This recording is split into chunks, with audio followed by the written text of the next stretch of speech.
जैसे कलेक्टर की पत्नी अपने आप कलेक्टर नहीं, मास्टर की पत्नी अपने आप मास्टर नहीं, मिनिस्टर की पत्नी अपने आप मिनिस्टर नहीं हो जाती है, ऐसे शिव की प्रिया होने से शिव जैसा अवतार लेते हैं, उनकी शक्ति भी वैसी ही हो जाती है।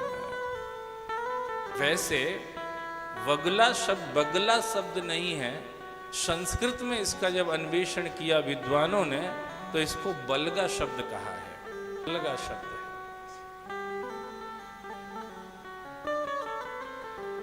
अब आप सोच रहे होंगे बलगा क्या होता है? वल्गा का मतलब होता है दुल्हन।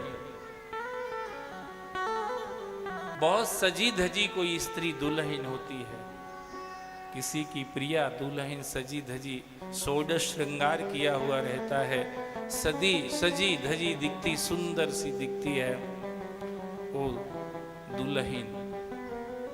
ऐसे ये मैया, इनको श्रृंगार बहुत प्रिय है, हालांकि खूंखार भी हैं। श्रृंगार बहुत प्रिय है पर खूंखार भी हैं। एक हाथ उठा के ही रखती हैं गदा लेके हाथ में, एक हाथ में गदा लेके उस हाथ को उठा के रखती हैं और दूसरे हाथ से अनर्गल आलाप करने वालों की जीभ पकड़ के खींच लेती हैं। जब कोई अपने मुख से बोलो बगुला मुखी मैया की जय हो, और उनका नाम भी है मुखी, सूरजमुखी, चंद्रमुखी और कई तो रहती ज्वालामुखी, खैर अब ये तो बगुला मुखी है। कोई भी अपने मुख से जब भगवान के गीत गाता है तो मैया प्रसन्न होती हैं। जब कोई अपने मुख से मैया के गीत गाता है मैया प्रसन्न होती हैं और उसकी वाणी की शक्ति बढ़ा देती हैं।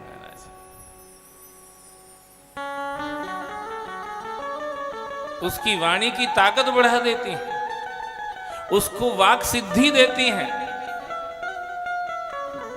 उसके शब्दों में जान डाल देती हैं।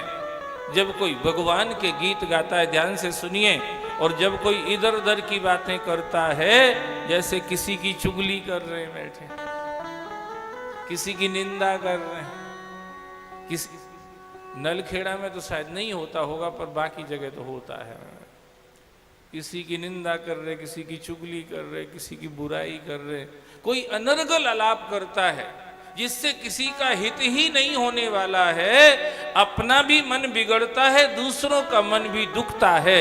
अगर कोई ऐसे आलाप करता है मैया को बुरा लगता है, मैया उसकी जवान को कुंठित कर देती है।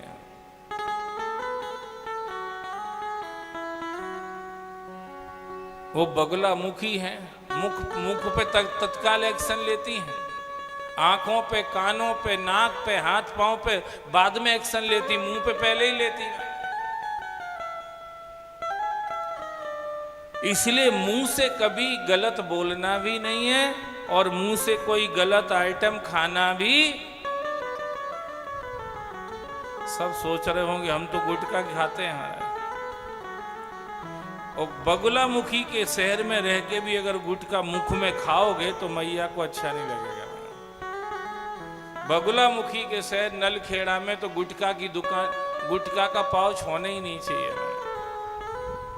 जब कोई गलत शब्द उच्चारण करता है, जब कोई गलत वस्तु का खान पान करता है, मैया इससे बहुत अप्रसन्न होती हैं, गुस्सा करती हैं और उसकी वाणी को कुंठित कर देती हैं,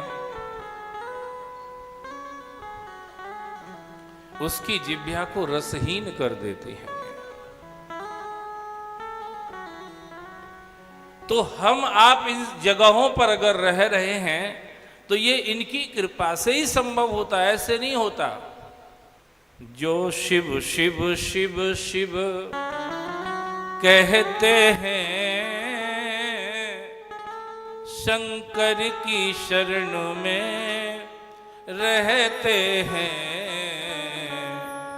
जो शिव शिव शिव शिव कहते हैं, शंकर की शरण में रहते हैं। जो शिव शिव शिव शिव कहते हैं करके शरण में रहते यहाँ से जिनको बुलावा जाता है, यहाँ से जिनको बुलावा जाता है, दरबार बुलाए जाते हैं, यहाँ से जिनको बुलावा जाता है, दरबार बुलाए जाते हैं। दरबार में मेरी मैया के दुख दर्द मिटाए जाते हैं। दरबार में मेरी मैया के दुख दर्द मिटाए जाते हैं। दुनिया के सताए लोग यहाँ सीने से लगाए जाते हैं। दुनिया के सताए लोग यहाँ सीने से लगाए जाते हैं। संसार नहीं यह रहने को, यहाँ दुख ही दुख है सहने को। संसार नहीं रहने को, यहाँ दुख ही दुख है सहने को। भर भर के प्याले अमृत के भर